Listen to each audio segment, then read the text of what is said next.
1. When I was a kid, aged 5, we moved to this house. I do not remember a lot at this age, but I do remember these realistic dreams of this huge shadow figure picking me up from out of bed and almost having me float around the room as toys also levitated around me. I would remember waking up at the exact spot it would set me down, and it seemed like my toys would be in the same spots from the dream. 5 years later is when things started to get super intense for me. It started innocent enough, my lights turning on when I tried turning them off, seeing shadows at the corner of my eyes. I would speak about this, but my parents were pretty dismissive. They would blame it on the things I enjoyed, big fan of Goosebumps as a kid, and an overactive imagination. Things started to ramp up. The shadows were no longer from the corner of my eyes. They'd be moving at the end of the hallways or moving through doorways.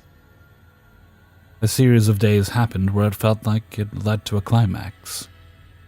One morning, my covers were ripped off hard. I had to retrieve them at the end of the room. The following morning, my ankle was pulled where I almost got pulled off the bed. I didn't share this information because I was worried I would get my books taken away. The last night during these 3 days, I was trying to sleep when I heard this heavy breathing from behind me in the corner of my room. It seemed so foreign to me at that time, but as I aged, I realized it resembled the sound of someone on a ventilator. Not exactly, but it was pretty close. I didn't turn around. I was frozen in fear as I felt it get close to me where I would feel the breath on the back of my neck. I've never been more terrified in my life. I ended up crying myself to sleep. And when I woke up a couple of hours later and the sound was gone, I started to scream. I ended up letting my parents know everything, and I was again threatened with the possibility of getting my books taken away. I learned this years later, but the morning after that night, we had someone do an estimate for new windows. As they were all discussing the details of the project, an antique figurine flew from the countertop and smashed on the wall in the middle of the conversation. The workers actually never came back, stating that it was a bad home. We moved a couple of years later to a more secluded area, but my parents still owned the home, renting it out. They later admitted something was off with the house and had a few experiences themselves, although nothing too extreme. They ended up apologizing for making me feel crazy. Now my sister lives there with her young kids and activity is starting again. TV's volume suddenly gets super high and you have to unplug it.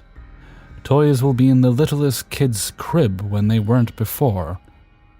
My mom called me last night, stressed about how unsettling it was and how she would hear talking or scampering in the hallways.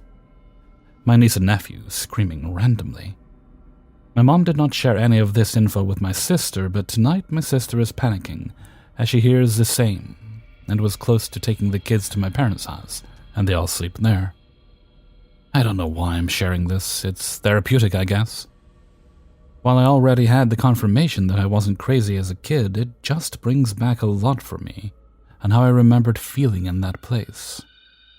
So isolated and terrified, almost trapped in that feeling with no relief. Hell, I've paid money to talk about it in therapy in college because of how much it has stuck with me. I think the activity ebbs and flows, and I'm worried we will hit another peak. And I truly feel for my niece and nephew. When I see this cycle happen again, everything rushed back. Thanks for listening. Couldn't sleep. I needed to talk about it.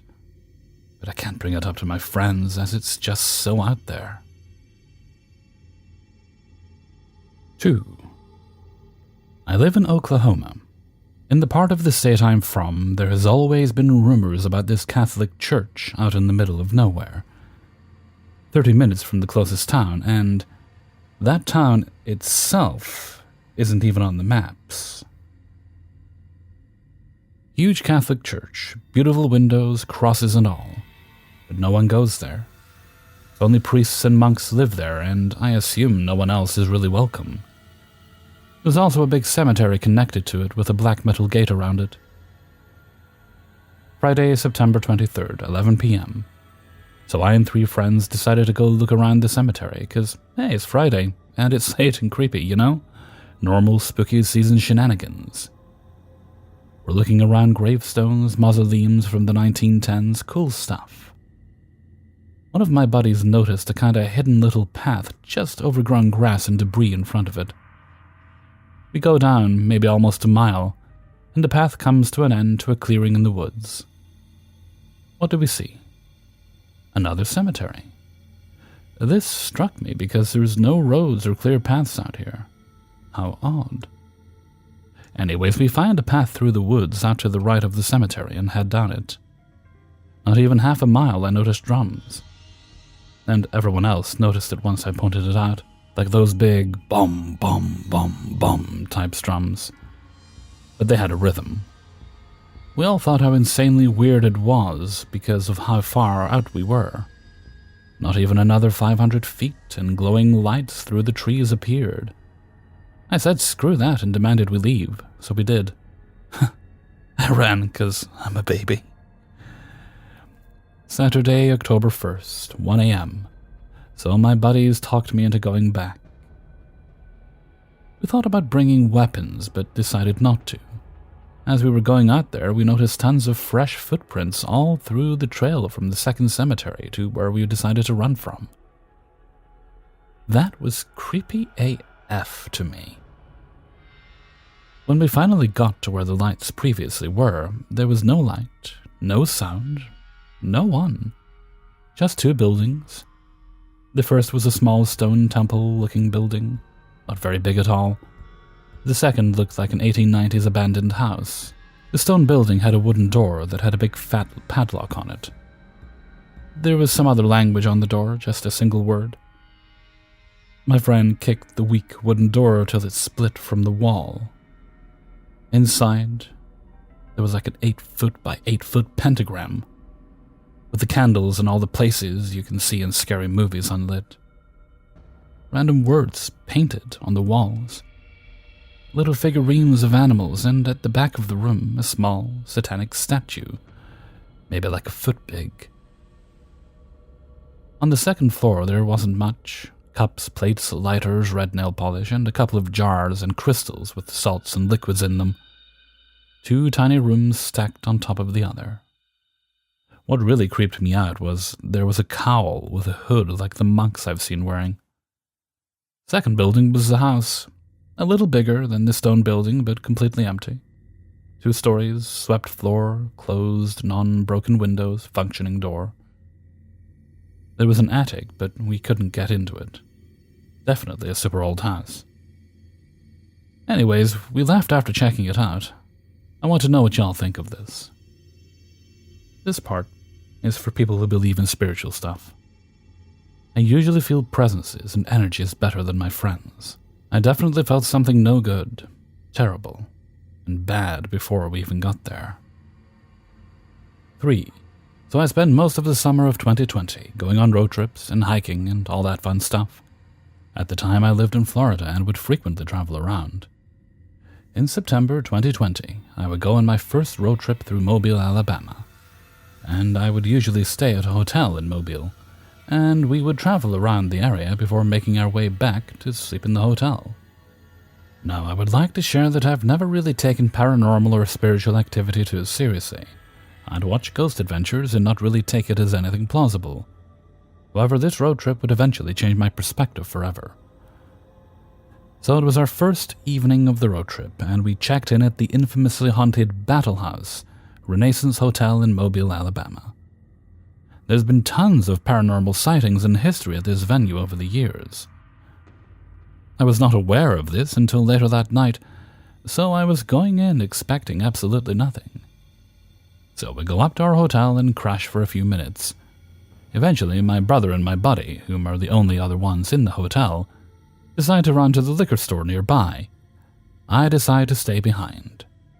Immediately, I started getting creepy and eerie vibes, which isn't anything super unordinary for me, as honestly, I have always been a somewhat paranoid person. However, I have never felt so terrified over absolutely nothing in my life. This was totally another level, and I genuinely considered getting out of there. However, I knew my brother would be irritated if I left the hotel, so I decided to tough it out and just play a loud YouTube video to clear the silence. Suddenly, the light in the hotel room turns off. No fucking joke. Now, while I considered it to be a simple power-related issue, the sheer coincidence of that happening while I'm already getting the creeps was a situation I was not going to dismiss.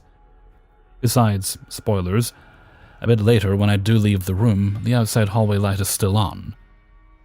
Naturally, I freeze up. I remember genuinely not knowing what to do next. Getting up and dashing for the door terrified me. Furthermore, sitting there still scared me even more. At this point, I slowly get up and see, I forget what it's called, a figure in the corner of my eye next to the area in front of the hotel door. It felt so real, like it was an actual human being walking into the room and then disappeared. I get this sudden urge to just dash out of the room, but the instinct of running as fast as I can and freezing up both kind of mix. So I start speedwalking to the door instead. The bathroom is next to where the door is and in close proximity. I can see and hear the bathroom sink running. I can guarantee nobody has used the restroom since we've checked in, and as far as we know, we've never heard water running beforehand. I open the door and run out in my bare feet towards the elevator. I end up meeting with my brother and our friend on the lobby floor, and we collectively go back up to the hotel. Even though I'm with other people, I'm still scared as fuck and can barely sleep that night. The next 2 nights were also terrifying.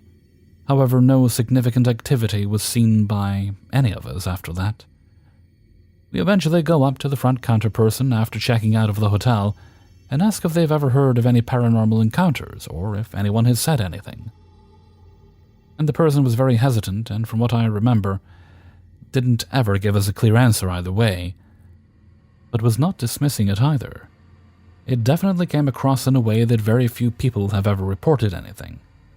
But everyone's vibe checking out was probably off, like us. To this day, that night in Mobile was the freakiest thing I've ever experienced in my entire life. And I've definitely marked that hotel off as one I will never stay at again. Although the experience was memorable in hindsight, I was legitimately scared for my life and do not want to go through that again. Before anyone asks, we stayed on the 4th floor, which, if I remember correctly, is actually said to be the most haunted floor in the hotel. 4. This actually happened to my husband, and I was just a witness to it, so I'm going to do my best to convey his part of the story from his perspective the way he told it to me. But first I'll start with mine. We were living in a small 1-bedroom apartment in Tucson, Arizona, with my 12-year-old pit bull and her Siamese kitten, Simon. Our bedroom door was directly across the hallway from our bathroom door, and when I was laying in bed watching TV, if the bedroom door was open, I could see the bathroom door. So while I was laying in bed watching TV, my husband was in the bathroom taking a shower. The only thing I heard from my bed was Simon meowing and yowling like crazy outside the bathroom door while he desperately clawed at the door. Irritated, I yelled at him until my husband came out of the bathroom white as a sheet, holding his burnt bath towel in his hand.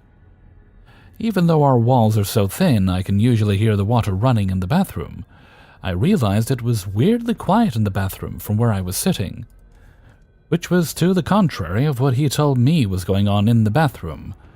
Not to mention he couldn't even hear our kitty Simon losing his mind just on the other side of the door, trying to get in or me yelling at him. All my husband could hear was what he described to me as the sound of a coming train coupled with the sound of an old lady moaning. When he pulled open the shower curtain to see what was making the strange sound, to his horror, his bath towel hanging from the towel rack on the wall was suddenly on fire. He said in the moment he was panicking about the fire and didn't consider it spontaneously ignited on its own, in a steam-filled bathroom on a damp towel. He just saw it burning and jumped out of the shower and started smacking the towel to try to extinguish the flames. But as he did this from the top down, he said the flames just seemed to move down the towel. As he put it out on the bottom, it reignited on the top and vice versa. Even stranger, the flames were mostly blue, and he said they didn't feel hot. As soon as he finally got the fire to completely extinguish, he quickly grabbed the towel and brought it out to show me. If I hadn't seen it myself, I wouldn't have believed him. I know he wouldn't lie to me about something like that, but I'd be concerned about his mental health. But I did see the towel. I saw it. I touched it and even smelled it. It was a thick, oversized, dark gray towel. Down the center, there were 2 burn marks in the shape of hockey sticks, for lack of a better descriptive word. But even though I could clearly see it had been burned, the area that was burnt didn't feel burnt, and even stranger, it didn't even smell burnt. I did take a picture of the towel, and then we quickly disposed of it. I don't have any idea of what happened or how it happened, but I just didn't want it in my home. The picture sat in my iPhone until last year, when I lost the pic when my phone went missing. I'm still trying to find a copy of it somewhere, and if I do, I'll add it to the story. This happened in 2018, and we've had several paranormal encounters since then, but nothing compares to the self-burning towel, and it still freaks us out to this day. I mean, what the heck happened? 5. Before I get started listing the potential activity, I would just like to say that while I'm a huge believer in the paranormal, I also like to try and debunk stuff. I like to be rational. Recently, before I first moved to the US, I worked for an English supermarket for a good 14 years. For the first 10 or so, I never really noticed anything unusual about the building. But it was only in the last 4 years of my working there where I and a couple of more colleagues experienced stuff. When I was first shown around the building, the person who was inducting us, there was a group of us new people, told us about someone who had shut themselves in the freezer. I can't remember if it was intentional or not, and they died or not. The details are honestly hazy about that. It has been 14 years since I heard it. Okay. So let's get on with the first experience. One night, roughly in the middle of May, I was with one of my colleagues at the back door where we received deliveries. Just above the entrance to the yard, there is a monitor which shows images from the 2 security cameras located in the area. We were breaking the stock down to be more aisle-friendly for the night shift when we happened to look up at the monitor to see what can only be described as a shadow figure standing not far from the entrance to the yard. We stared at it for a few minutes, trying to figure out what it was. While I continued to look at the entity on the monitor, my colleague walks outside to where the shadow figure is standing. Now I can clearly see the pair of them on the monitor, but my colleague says no one was out there. We never saw it move, but unfortunately, we are not paid to stand around looking at possible shadow figures, so we continue on with our work. It wasn't until afterwards I considered the possibility that it could have been a smudge or a bug or something on the camera. So it's 50-50 whether it was an actual paranormal experience. Second experience. About a year or 2 later. It's a different day, different time and different location, but strangely enough, the same colleague. We were both down the bread aisle in the morning, restocking the shelves before the store opened. I was in the middle of the aisle and my colleague was at the end, so we were a good several feet away from one another. I was restocking the lower shelves, because my colleague has a problem with his knees and cannot bend down and get up so easily.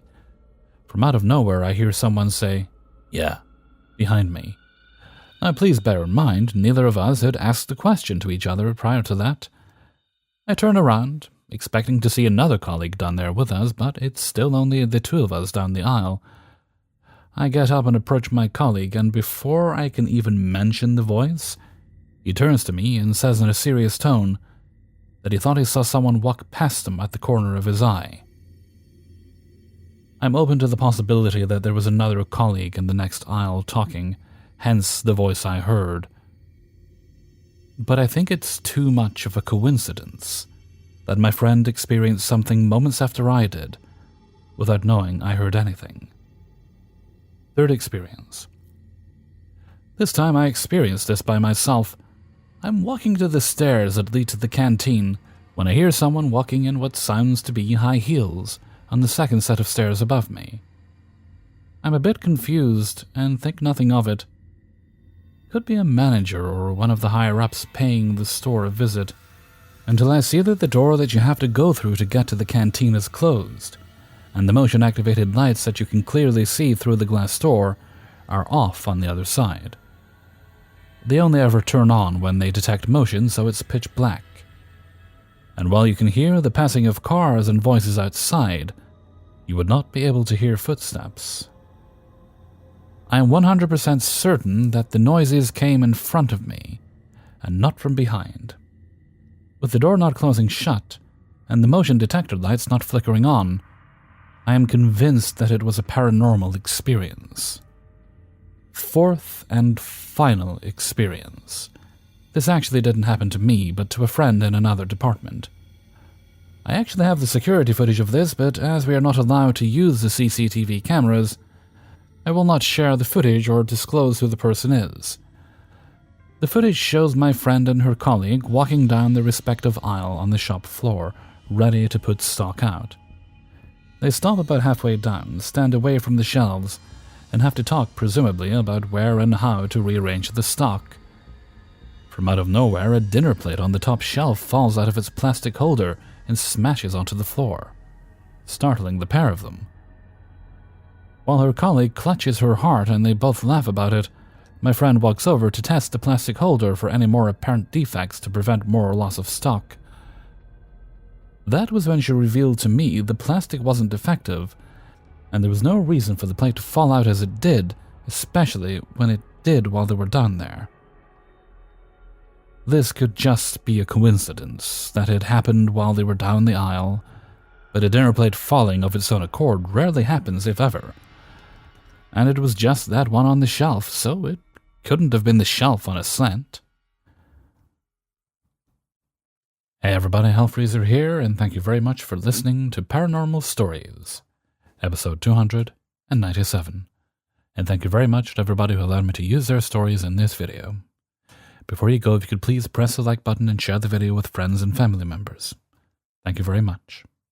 And let's move right along to Hellfreezer's question of the day.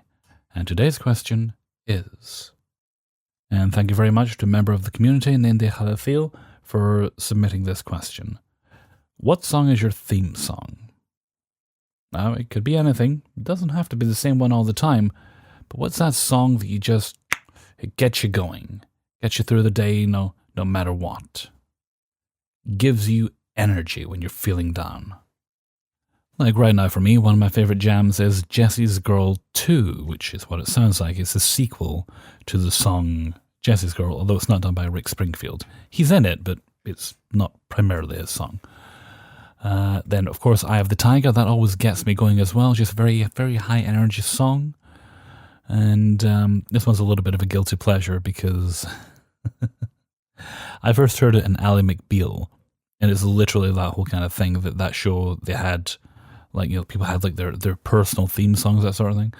And it was a song called New Man in Town.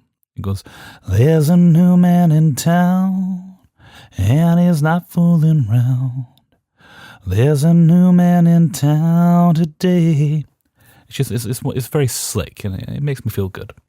But let me know what some of yours are. I could go on and on because there's so many songs that energize me and, you know, make me pick me up when I'm down. But let me know what some of yours are. Please do let me know in a comment below. Maybe I'll find some new ones I haven't listened to yet. And with that, I'm gonna head off for now. So until next time, thank you very much for listening, and take very good care of yourself.